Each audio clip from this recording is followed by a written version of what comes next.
शिक्षाप्रद कहानी। एक बुजुर्ग आदमी स्टेशन पर गाड़ी में चाय बेचता है। गाड़ी में चाय बेचकर वह अपनी झोपड़ी में चला गया।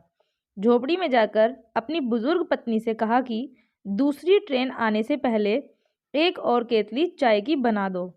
दोनों बहुत बुजुर्ग हैं।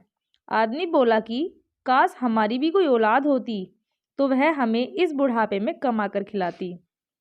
औलाद ना होने के कारण हमें इस बुढ़ापे में भी काम करना पड़ता है। यह बात सुनकर उसकी पत्नी की आंखों में आंसू आ गए। उसने चाय की केतली भरकर अपने पति को दे दी। बुजुर्ग आदमी चाय की केतली लेकर वापस स्टेशन पर चला गया।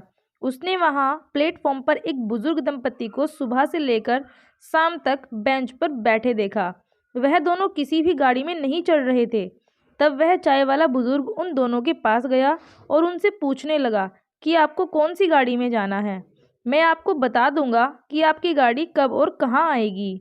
तब वह बुजुर्ग दंपति बोले कि हमें कहीं भी नहीं जाना। हमें हमारे छोटे बेटे ने यहाँ एक चिट्ठी देकर भेजा है और कहा है कि हमारा बड़ा बेटा हमें लेने आएगा, और अगर बड़ा बेटा ना आए तो इस चिट्ठी में जो पता है वहाँ पहुँच जाना। हमें तो पढ़ना लिखना नहीं आता है। आप हमें बस ये चिट्ठी पढ़कर बता दो कि यह पता कहाँ का है, ताकि हम लोग अपने बड़े बेटे के पास पहुँच जाएं।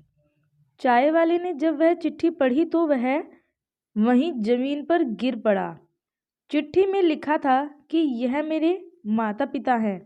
जो चिट्ठी को पढ़े वो इनको पास के किसी वृद्ध आश्रम में छोड़ आए।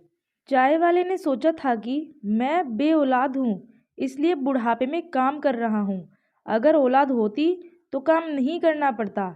इस बुजुर्ग दंपति के 2 बेटे हैं, पर कोई भी बेटा इनको रखने को तैयार नहीं है।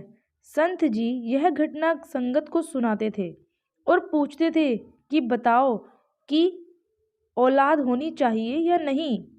सुख संत जी कहते थे, सुख दुख औलाद से नहीं मिलता, सुख दुख तो अपने कर्मों से मिलता है। ना कोई औलाद सुख देती है और ना कोई औलाद दुख देती है। अगर आपके कर्म अच्छे हैं तो आप अकेले बैठे भी खुश रह सकते हैं, और अगर आपके कर्म बुरे हो तो आप राजगद्दी पर भी बैठकर दुखी रहोगे। सुख और दुख का औलाद से कोई कनेक्शन नहीं है। यह हमारी गलतफहमी है। माता पिता से बढ़कर इस दुनिया में कोई अतीत नहीं है। उनकी सेवा करना ही हम सबका सबसे अच्छा कर्म है। कर भला तो सब भला। अगर ये वीडियो आपको अच्छी लगी हो तो वीडियो को लाइक कीजिए और चैनल को सब्सक्राइब करना ना भूलें।